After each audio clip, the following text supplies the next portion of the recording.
నమస్తే అండి, నేను మీ అశ్విని. ఈరోజు ఒక మంచి వినాయక చవితి వీడియోతో వచ్చానండి. ముందుగా వినాయక చవితి పాలవెల్లి కట్టడానికి మనం ఫ్రూట్స్ వాడే అన్నిటికీ ఉన్న అన్నిటికీ కూడా పసుపు కుంకుమతో ఇలా అలంకరించుకున్నాను. ఇప్పుడు మట్టి వినాయకుడిని తీసుకున్నానండి. మనకి నచ్చిన సైజు అయితే తీసుకోవచ్చు. ఇంట్లో మరి అలానే పెద్దవి కాకుండా అందరూ ఇప్పుడు కొంచెం అవేర్నెస్ పెరిగి కలర్ వాడడం కూడా మానేశారు. చాలా మంచి పరిణామం. ఇప్పుడు ఈ మట్టి వినాయకుడికి మనం గంధం పెట్టి బొట్లు పెట్టుకోవడమే మనకి నచ్చిన రీతిలో. ఇలా నేను గంధం పెట్టి కుంకుమ పెట్టి బొట్లు అనేవి పెట్టుకున్నాను. మరి పాలవెల్లి ఎందుకు పెడతారు, పాలవెల్లి యొక్క ప్రయోజనం ఏంటి, మరి పాలవెల్లి ఏ రకంగా డెకరేషన్ చేసుకోవాలి, ఇలాంటివన్నీ కూడా వీడియో చేసి ఆల్రెడీ పెట్టానండి. వాటిని ఎండ్ కార్డ్స్లో పెడతాను. ఎవరికైనా అవసరం అనుకుంటే చూడొచ్చు, లేదా నా ఛానల్లోకి వెళ్ళి కూడా చూడొచ్చు. మొత్తం వినాయకుడికి అయితే ఇలా పసుపు కుంకుమలతో చక్కగా బొట్లు అనేవి పెట్టుకుంటాను. వినాయకునికి అయితే బొట్లు ఈ రకంగా నేను పెట్టుకున్నానండి. తొండంతో సహా మనకి నచ్చినట్టు అలంకరించుకోవడమే. చూసారు కదా, పాలవెల్లి అయితే ఈ రకంగా వెదురు కర్రతో మేము తయారు చేసుకున్నాము. అంటే కొన్నిదే కానీ వెదురు కర్రతో చేయించుకున్నది. కానీ ప్రత్యేకించి చెక్క కర్ర అయితే మాత్రం వాడకూడదు, ఎందుకంటే దానికి మేకలు కొడతాం కాబట్టి. దీనికి రీజన్స్ ఏంటి అనేవి కూడా నేను పాలవెల్లి వీడియోలో అయితే పెట్టానండి. మొత్తానికి పాలవెల్లిని అయితే ఇలా ఇసుక వేసి డబ్బాల్లో మొత్తం నేను 4 కర్రలు అవి వెదురు కర్రలు అవి కూడా పెట్టుకొని సెట్ చేసుకున్నామాట. ఈ రకంగాన పాలవెల్లికి కూడా మొత్తం బొట్లు అనేవి పెట్టుకోవడం అయిందండి. పసుపు రాసి బొట్లు పెట్టేసుకున్నాము. మొత్తం అంతా పేట కూడా వేసి పేట మీద ముగ్గులు వేసి దాని మీద నేను ఒక మంచి జాకెట్ ముక్క అయితే పరుచుకున్నాను. ఇప్పుడు ఇంకా మనం వినాయకుడిని అనేది పెట్టుకుందాం. దీపపు కుందులు అయితే పెట్టేసుకున్నానండి. దీపపు కుందులకి పసుపు పెట్టి కుంకుమ పెట్టుకున్నాను. అదేవిధంగా దీపపు కుందులు పక్కవే పెట్టుకునేవి ఎన్ని దీపపు కుందులైనా మొత్తం 3 ఉండేలా చూసుకోవాలి. ముందుగా పీఠం మీద వినాయకుడిని పెట్టడానికి 3 గుప్పెళ్ళు, పెద్దవి అవసరం లేదండి, 3 ట్రిప్పులు వచ్చేలాగా 3 గుప్పెళ్ళు బియ్యం అయితే వేసుకోవాలి. ఈ రకంగా వేసుకొని దాని మీద మనం వినాయకుడిని అయితే ఆసనం అనేది ముందు ఏర్పాటు చేయాలి. వినాయకుడికి ఈ ఆసనం మీద కొంచెం పసుపు కొంచెం కుంకుమ అనేది వేసుకోవాలి. తర్వాత వినాయకుని ప్రతిమని ఇప్పుడు ఈ ఆసనం మీద పెట్టుకోవాలి. ఇప్పుడు వినాయకునికి ముందుగానే మనం బొట్లన్నీ పెట్టేసుకున్నాం కదండి. ఇప్పుడు వినాయకునికి మనకు వినాయకు ఉన్న మన ప్రతిమ సైజుకి సరిపడా మనం పూలదండను అయితే పెట్టుకోవాలి. నేను గులాబీ పూలతో దండను అయితే తయారు చేసుకున్నాను. ఇది మామూలుగా పూలదండ. ఇది కాకుండా మనం యాలకుల దండ వేసుకోవచ్చు, లేదా ఉండ్రాళ్ళ దండ వేసుకోవచ్చు. ఉండ్రాళ్ళ దండ చాలా సింపుల్ అండి, కష్టమైతే కాదు. యాలకులు అయితే కొంచెం వాటర్లో నానబెట్టి కుట్టేసినా సరిపోతుంది, లేదా పొడివైనా చక్కగా మాలైపోతాయి. ఉండ్రాళ్ళ దండ అయితే మాత్రం చాలా సింపుల్. మరి దండ మనం ఎన్ని రోజులు మనం విగ్రహాన్ని ఉంచినా కూడా వండ్లు అలాగే ఉంటాయండి. అందులో వినాయకునికి చాలా ఇష్టం అండి ఉండ్రాళ్ళ దండ. అలానే ఉండ్రాళ్ళ దండ కదా అని మళ్ళీ వీటికి బొట్లు అవి పెట్టడం అయితే మంచిది కాదండి. ఎందుకంటే దేవుడు తినడానికి మనం దండని మెళ్ళ వేసి ఇస్తామండి. దాన్ని వినాయకుడు ఆరగిస్తాడనమాట, మెళ్ళ వేసుకుంటూ తింటూను. తన ఇంటికి వెళ్ళేటప్పుడు ఈ మెళ్ళలో ఉండ్రాల దండని తినుకుంటూ వెళ్తూ ఉంటాడు. అందుకని ఉండ్రాలకు మరలా బొట్లు గట్రా పెట్టడం చేయకూడదండి. చూసారు కదండి, నేనైతే యాలకుల దండ ఇప్పుడు వేయలేదు. నేను పూజ చేసుకునేటప్పుడు మా పిల్లల చేత వేయిద్దామని అనుకున్నాను.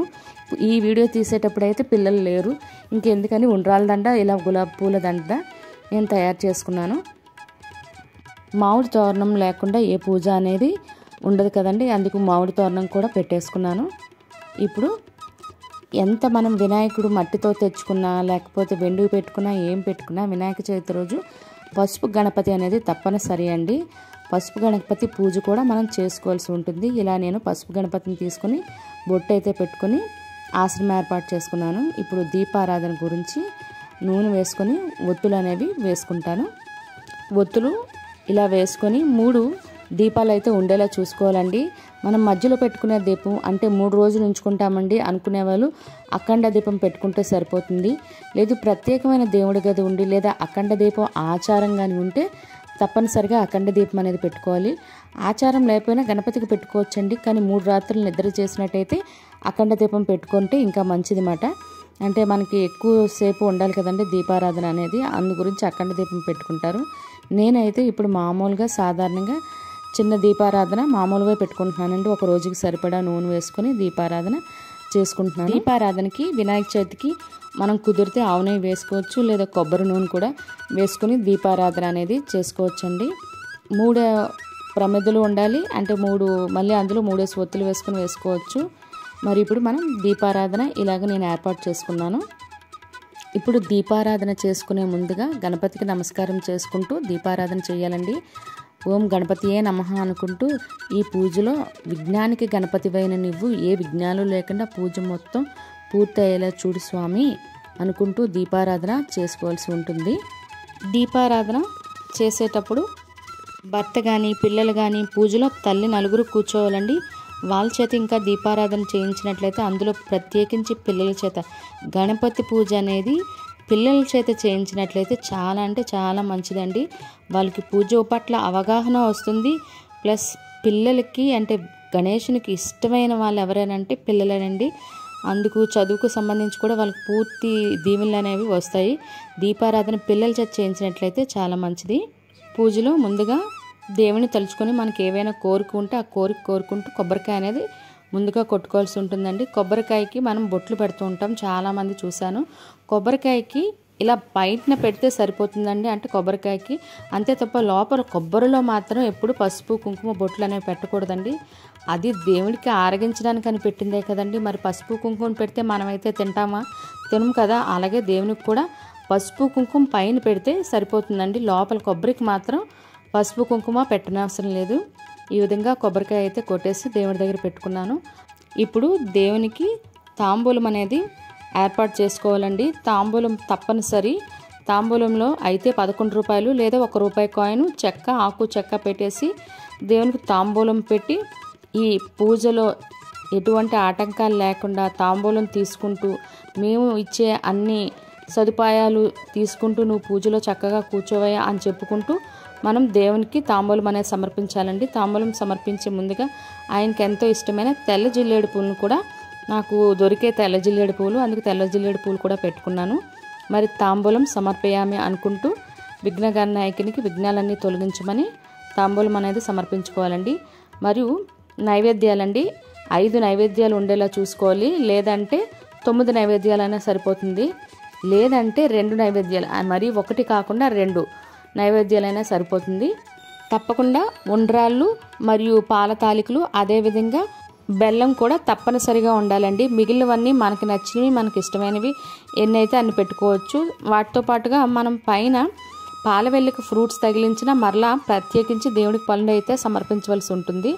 నేనైతే ఈ నైవేద్యాలు తయారు చేసి పెట్టుకున్నాను. మరి ధూపం దీపం సమర్పయామి అనుకుంటూ దేవునికి అగరవత్తులు మరియు ధూపాన్ని ఇప్పుడు చూపిస్తున్నానండి. 5 సార్లు అగరవత్తులైనా లేదా ధూపాన్నైనా మరియు నైవేద్యాన్ని కూడా 5 సార్లు దేవుడికి చూపించవలసి ఉంటుంది. దేవుడి వైపు చూపిస్తూ ఈ మనం పెట్టిన నైవేద్యాలకేటి మనం ముందున పెట్టిన పువ్వులు కొబ్బరికాయ ఇవన్నీ ఉంటాయి కదండి. మనకు తెలుసో తెలియకో ఏవైనా మైలుగాలు గట్రా ఉంటాయి కదండి. మనం చేసిన ఉపచారాల్లో కానీ పూజల్లో కానీ తప్పులు ఏమైనా ఉంటాయి. అందుకని వాటి మీద కొంచెం నీళ్ళు అన్నిటి అంటే మనం పెట్టిన నైవేద్యాల మీద మనం చుట్టూ ఉన్న దేవుడి సామాన్ల మీద నీళ్ళు అనేవి జల్లి వాటికి శుభ్రం జరిగినట్టు చెప్పుకొని దేవునికి ఇంకా ఆరగించమని చెప్పవలసి ఉంటుందండి. ఒక 5 సార్లు దేవుని వైపు చూపిస్తూ దేవునికి ఆరగించమని చెప్పి నమస్కారం అనేది చేసుకోవాలి. నైవేద్యం దీపం ధూపం అన్నీ సమర్పించిన తర్వాత మనం 21 పత్రులు తీసుకోవాలండి. పత్రుల్లో ఏవి తక్కువైనా మన భక్తి మాత్రం తక్కువ కాకూడదు. కాబట్టి పూజలో ఉన్న పత్రులు ఎంతవరకు వస్తే అంతవరకు పిల్లల చేత ప్లస్ మనం కూడా దేవుని దగ్గర వేస్తూ ఉండాలండి. మరియు పత్రులు అయిపోయిన తర్వాత అంటే అన్ని పత్రుల నామాలు అవుతున్నప్పుడు పత్రులు కానీ అయిపోతే అక్షంతలు ఆ పేరుకు బదులుగా వేసుకుంటే సరిపోతుందండి. దేవుని పాదాల చెంత లేదా పసుపు గణపతి దగ్గర వేసుకుంటే సరిపోతుంది. ఈ పత్రులన్నీ వేయడం వల్ల ఆ గాలి కూడా మనకి ఎంత మంచిదో వాతావరణాన్ని ప్రకృతి కూడా అంత మంచిదండి. ఈ పత్రులు అనేవి ఈ సీజన్లో అది ప్రత్యేకించి వర్షాకాలం కదండి. పత్రులు ఏవి ఏ రకంగా ఉంటాయి కూడా మనకి తెలియదండి. చాలామందికి మన కళ్ళ ముందే మన కాళ్ళ ముందే కూడా కనిపిస్తూ ఉంటాయి. వీటికి సంబంధించి కూడా నేను ఒక వీడియో చేశానండి. అంటే పత్రి ఏ రకంగా ఉంటుంది, దాని పేరేంటి, దాని విశిష్టత ఏంటి, ఇవన్నీ కూడా మీకు కావాలంటే దాన్ని ఎండ్ కార్డ్స్లో పెడతాను, తప్పకుండా చూడండి. ఇప్పుడు ఉన్న పత్రులతో అయితే నాకు కూడా అన్ని 21 పత్రులు అయితే దొరకలేదండి. ఉన్న పత్రులతో పూజ చేసి తర్వాత వాటికి నేను అక్షింతలు అయితే వేసుకున్నాను. ఈ పూజలో ప్రత్యేకించి పిల్లలతో ఈ పత్రులు వేయించినట్లయితే మంచిదండి. మరియు మనం చదువుకున్న అంటే పిల్లలు చదువుకునే బుక్స్ ఉంటాయి కదండి, వాటన్నిటికీ ఓము స్వస్తికు పసుపుతో పెట్టుకొని వాటిని కూడా పూజలో తప్పనిసరిగా పెట్టుకోవాల్సి ఉంటుందండి. అంటే ఈ గణాధిపతి ఈ విద్యను కూడా పిల్లలకి చక్కగా అందిస్తారు. అంటే జ్ఞాపక శక్తి తక్కువగా ఉన్న లేదా చదువులో ముందు వెనకంజ వేసి ఉన్న వాళ్ళకి కూడా చాలా మంచిదండి. ఇలాగా గణపతి పూజలో కూర్చోబెట్టి వాళ్ళ చేత పూజ చేయించినట్లయితే. ఇలా నాకున్న పత్రులతో నేను ఈ విధంగా పూజ అనేది 21 పత్రులు లేకపోయినా ఈ విధంగా అనేది పూజ చేసుకున్నాను. నేను ఈ పూజలో అయితే మీకు వ్రత కథని కానీ పూజలో వాడే మంత్రాలు కానీ నేను చెప్పట్లేదండి. వాటికి వేరే వీడియో చేశాను, దాన్ని పెడతాను. మరి పూజ అంతా కంప్లీట్ అయిన తర్వాత మనం దేవునికి హారతి అనేది ఇచ్చుకోవాలండి. హారతి అనేది ఇవ్వడానికి ముందుగానే మనం పూజ చేసిన వాళ్ళందరూ కూడా నిలబడి దేవునికి ఒక 3 లేదా 11 సార్లు గుంజులు తీసి బుర్రమై మొట్టికాయలు వేసుకుంటే దేవుడు చాలా సంతోషిస్తాడండి. అతని బాలుడు కదండి, చాలా నవ్వుతాడు. అంటే మనం చేసిన తప్పులు తెలియక కానీ తెలిసి కానీ తప్పులు చేస్తే మన్నించమని ఈ రకంగా వినాయకుడిని అయితే మాత్రం ఈ రకంగా వేడుకోవాల్సి ఉంటుంది. నేను ఇలా హారతి అయితే ఇచ్చేసుకున్నాను. హారతి ఇచ్చుకున్న తర్వాత మనం నైవేద్యాలు అనేవి అంటే పిల్లలకి దేవుడి దగ్గర ఉన్న నైవేద్యాలు పెట్టుకోవాల్సి ఉంటుంది. మరి సాయంత్రం మాత్రం దీపారాధన ముగిసిన తరువాత మనం దేవుడి దగ్గర అక్షంతలు తీసుకొని ఆ తర్వాత చవితి చెందును చూసినా పర్వాలేదండి. తప్పకుండా మర్చిపోకుండా మనం అక్షంతలతో కూడా పూజ చేస్తాం కదండి, ఆ అక్షంతలు తీసుకొని మనం తల మీద మనము మన పిల్లలకి మన భర్తకి మన ఇంట్లో ఉన్న అందరికి కూడా అక్షంతలు మర్చిపోకుండా వేయవలసి ఉంటుంది, వేసుకోవాల్సి ఉంటుంది. సాయంత్రం దీపారాధన అయిన తర్వాత దేవుణ్ణి 3 సార్లు అంటే మనం ఆ రోజే దేవుణ్ణి నిమజ్జనం చేసేద్దాం అనుకుంటే ఆ రోజే ఇలా 3 సార్లు సాయంత్రం దీపారాధన అయిన తర్వాత కదుపుకోవాలండి. పీఠాన్ని, దేవుని విగ్రహాన్ని దీపారాధన చేసిన తర్వాత హారతి ఇచ్చిన తర్వాత ఇవన్నీ చేయవలసి ఉంటుంది. కుదిరితే సాయంత్రం కూడా మరలా కొబ్బరికాయ అనేది కొట్టుకోవచ్చు. ఇలా చేసుకున్న తర్వాత ఈ సంవత్సరం 7వ తారీఖు శనివారం వస్తుంది. ఆ డేట్స్ ఏ టైంలో కూడా వినాయక చవితి చేసుకోవాలనేది కూడా వీడియో పెట్టానండి, వాటిని ఎన్కట్స్లో పెడతాను. నేనైతే ఇలా వినాయకుడిని తీసేసి ఒక నీటిలో ఇలాగ ఇంట్లోనే నేను నిమజ్జనం అనేది చేసుకున్నాను. లేదంటే మనకు దగ్గరలో పెద్ద వినాయకుడు ఉంటే అక్కడికి మనం పాలు వెళ్ళి ఫ్రూట్స్ వినాయకుడి విగ్రహంతో సహా అన్నీ ఇచ్చేవచ్చు. మేమైతే ఇలా ఇంట్లోనే నిమజ్జనం అనేది చేసుకున్నామండి. ఈ నిమజ్జనం చేసిన నీటిని మట్టిని మనం మొక్కల దగ్గర వేసుకుంటే సరిపోతుంది.